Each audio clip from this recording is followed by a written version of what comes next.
Welcome to this instructional video. Just so you know, I don't consider myself to be the greatest designer in the world. I do this for fun, but happy to give you a quick guide how to do it. One more thing before we get going. No, this is not my real voice. A lot of the content in here is AI generated. You wouldn't want to listen to my dulcet tones for too long. So with that out of the way, let's get on with the matter at hand. Currently, you are watching me having a quick drive around Sardinia. The reason for this is that Dunkin' Donuts livery I'm currently wearing. This is what we are going to create. This video is quite long, but I have left in any mistake I made for two reasons. The first is I want you to realize that making a livery is a process, and some things just don't work. And second, you need to know how to delete items too. I have edited out any missteps by me, or when I am just considering my next move.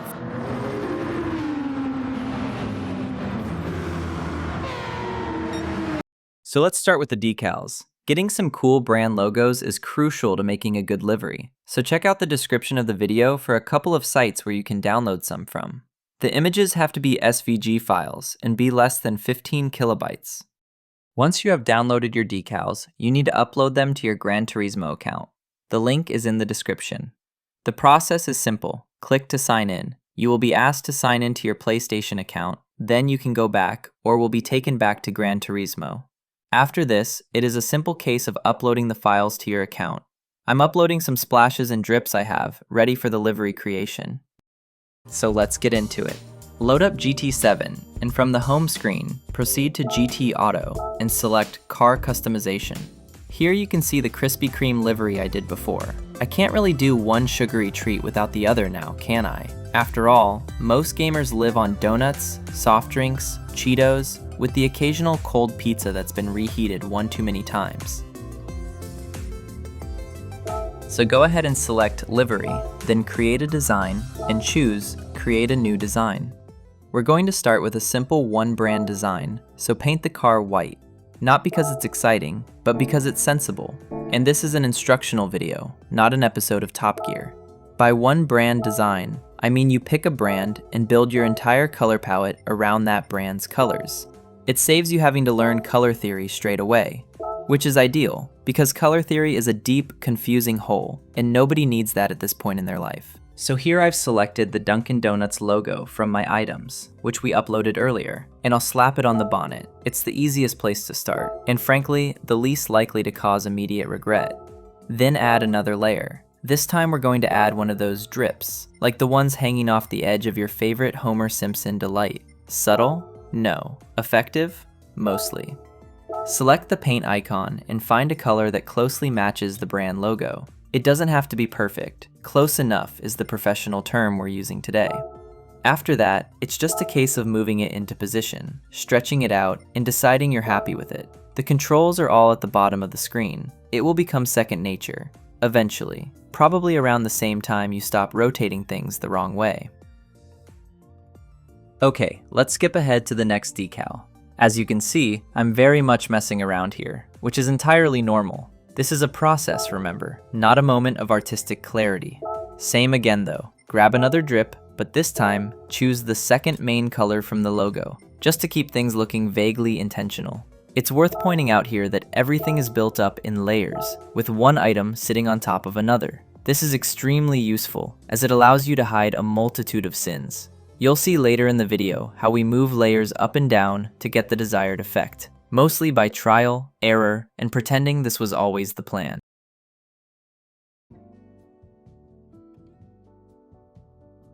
Now here's a genuinely useful function, duplicating a layer to the opposite side of the car. This means you only have to design one side if you want to, and let the editor do the work, which is always preferable. Otherwise, you may find yourself spending the rest of your natural life trying to line things up.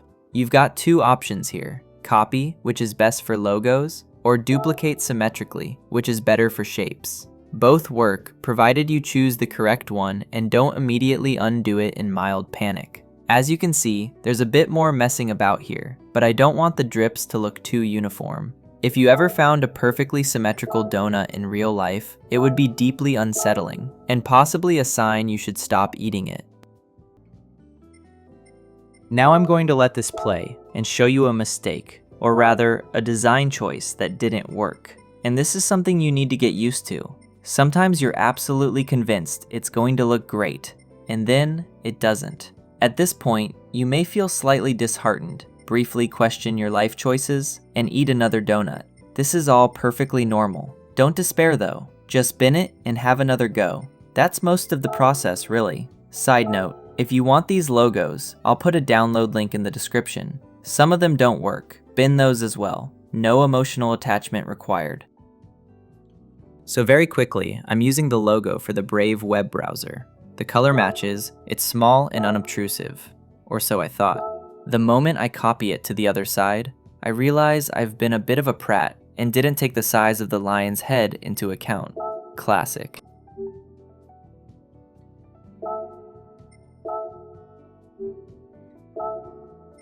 So here's our first deletion. Just chuck them both in the virtual bin and let's move on. This time I'm going for an American classic, Coca-Cola.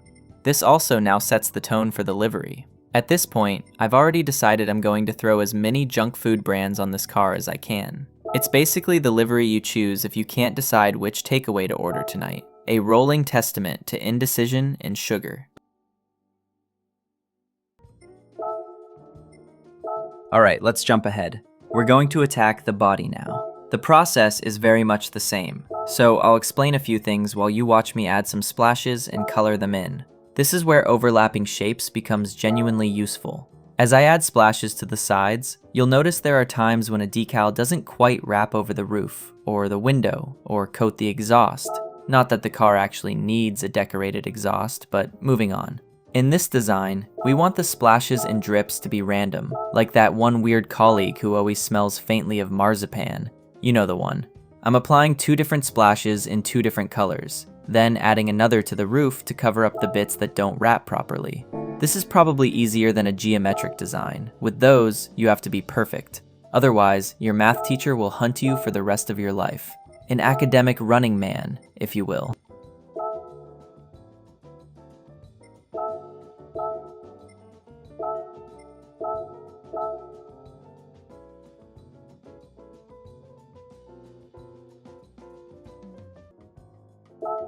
Okay, so we've jumped ahead again a little, as I spent too much time making bad choices. The issue here, as you can see, is that we have imperfect overlapping decals. So to fix that, take a basic shape, apply like a band-aid over the offending area, and hey presto. Unless they load your livery and deconstruct it, no one will ever know what a deviant you are. Unless they already follow on Instagram, in which case, it's too late, and anyway, who cares?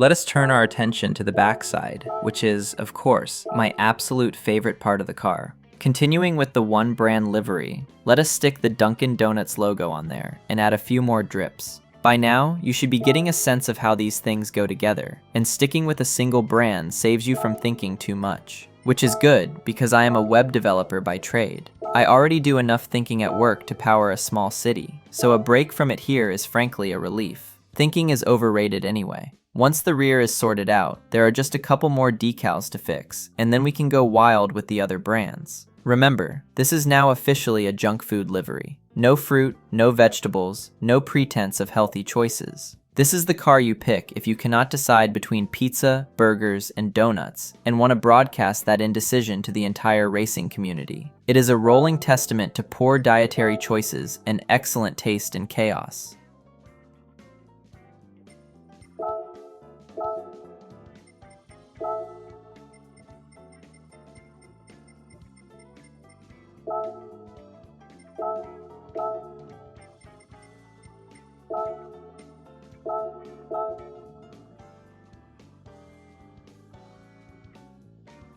And let us push on with the junk food theme. We can reuse the Coke logo from earlier. Nothing wrong with a bit of recycling. Just don't overdo it. Otherwise you start to look like a child with a box of crayons. And you're eating the green one for some reason.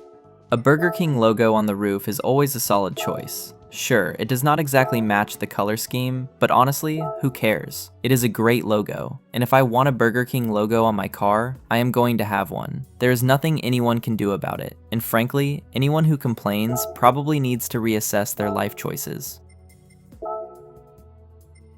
Now these are probably the last two important lessons, so do try to stay with me. First, just like earlier when I used a solid shape to cover up imperfections, of which there will be many, we are doing the same thing again. This time, we are using another drip to overlay and hide the bits that did not quite work out, which is most of it. This takes a bit of fettling, but we are nearly there now. After this, all that is really left is filling in the white gaps, so I will spare you the full ordeal and speed things up once these are sorted. Once you find a position that almost looks like you planned it, you will notice we now have an overlap on the top of the car. This is fine. We simply go into the layer stack, select the offending drip, and move it down until it covers the original cock-up without creating a brand new one. This is the delicate art of livery design, fixing one mistake without immediately making another.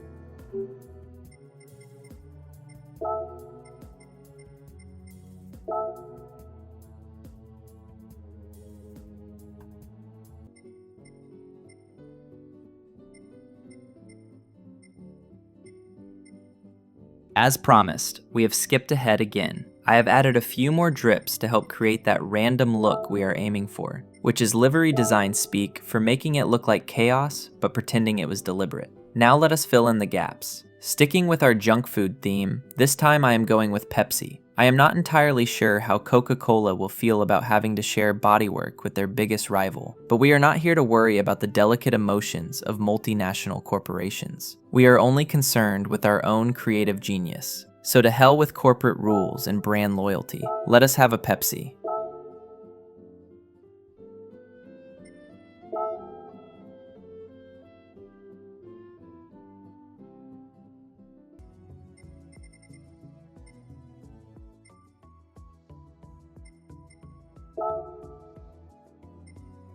Let us race through the final brand logos now. Yes, I have added a few more cover-ups, but you really do not need to see any more of those. There is no point laboring the same process over and over. I am a big believer in learning by doing, so at this stage, just do it.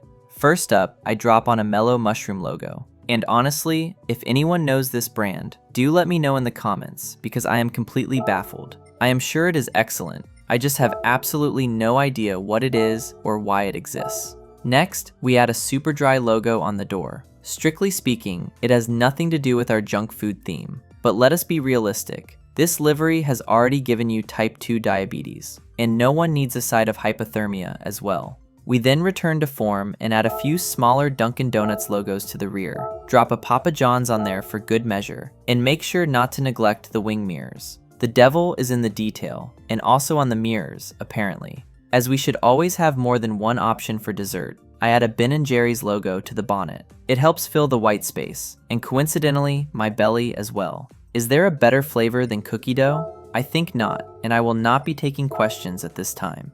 Finally, we turn our attention to the rear wing. For those of you with upper-class taste buds and a fondness for all things Scandinavian, we drop some Haagen-Dazs back here and bookend it with Olive Garden. I have never been myself, but I always hear good things, and it adds a tiny hint of restraint to an otherwise loud, brash, sugar-filled piece of absolute nonsense.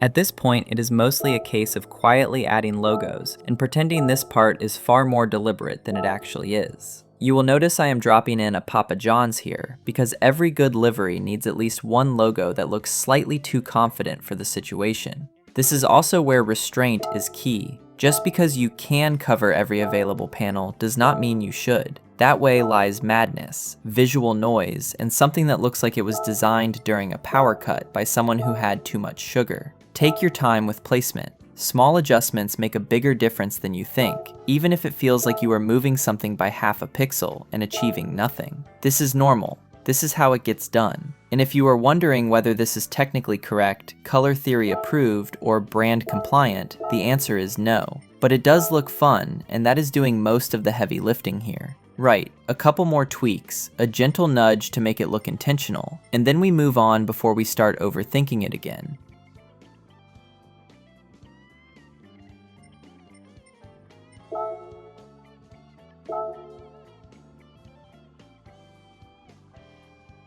Now we are into dessert territory, which is always the most important part. I am dropping a Ben & Jerry's logo on the bonnet, partly to balance the design, and partly because no sensible decision has ever been made on an empty stomach.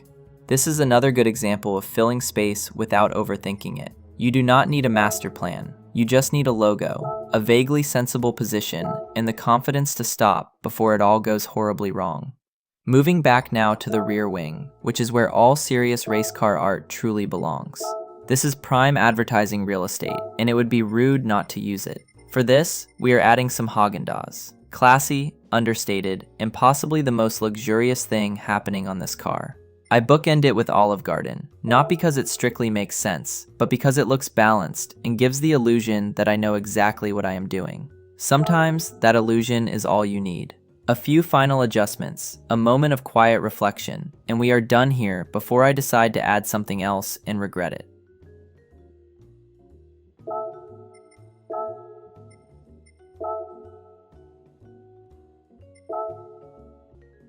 Now we are pretty much done, or at least that is what I thought as I briefly surveyed my own greatness and confidently hit save. The eagle-eyed amongst you will have already spotted the problem. I have not painted the wheels. Saving the design here serves two purposes. First, it is a helpful reminder to engage your brain before committing anything to disk. Second, it demonstrates that you can easily fix your mistakes by making the change and simply overwriting your first draft. No one will ever know. Well, no one except the roughly 7 people who might watch this video. So let us sort the wheels out. At this point, you should have access to some slightly fancier colors. If you do not, you may need to unlock them properly by buying colors, or by quietly applying other people's liveries to your cars. When doing that, you will sometimes notice there is a cost involved. Very often that cost is not the livery at all, but some exotic paint color the original creator used because they had no self-control. I went for hot pink, and why the hell not? This livery already looks like someone ate an entire box of fruit salad sweets and then threw up on an Audi. At least now the wheels match the energy.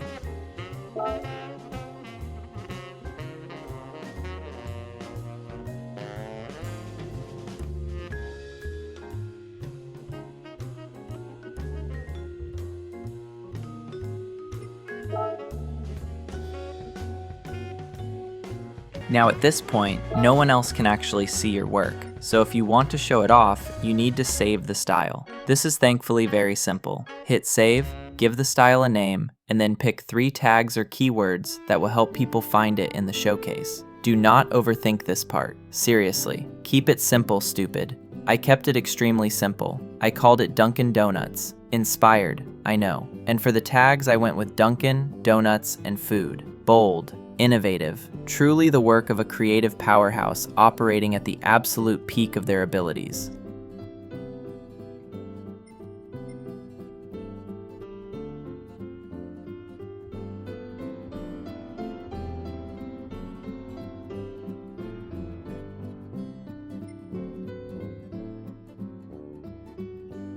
So at this point, that is pretty much the whole process. Pick a theme, pick a brand, make a start, and then spend the rest of the time covering up the bits that did not go quite according to plan. Add layers, shuffle them up and down, hide the mistakes, and call it design. Do not worry if it feels a bit messy, that is normal. Livery creation is mostly experimenting, undoing things, questioning yourself, and then deciding it looks fine actually, and moving on. The important part is committing to the idea and not abandoning it halfway through to start something completely worse. Once you have gone through this a few times, the controls stop feeling awkward. The placement starts to make sense, and what looked like chaos slowly turns into something that almost looks intentional. Almost. And with all that done, all that is really left is to pop over to the showcase, select shared items, and quietly bask in your own self-created glory. Because if you do not admire your own work, who else is going to do it for you?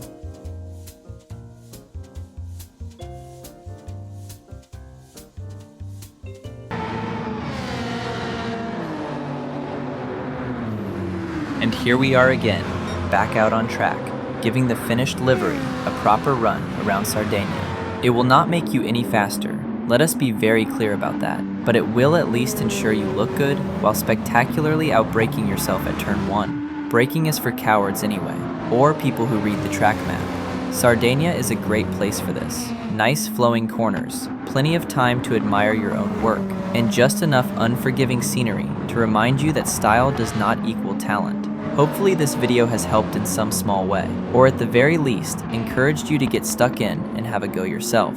If you are going to make omelets, you are going to have to break a few eggs, mostly in the form of badly placed decals and poor color choices. That is just part of the process. As always, thanks for watching. Any constructive criticism is more than welcome. And if there is anything you are unsure about, just ask. I may not have all the answers, but I have made most of the mistakes already, so you do not have to. So bye for now, and I'll see you in the next video. If I find the time, reason, and emotional bandwidth required, have fun screwing up bodywork.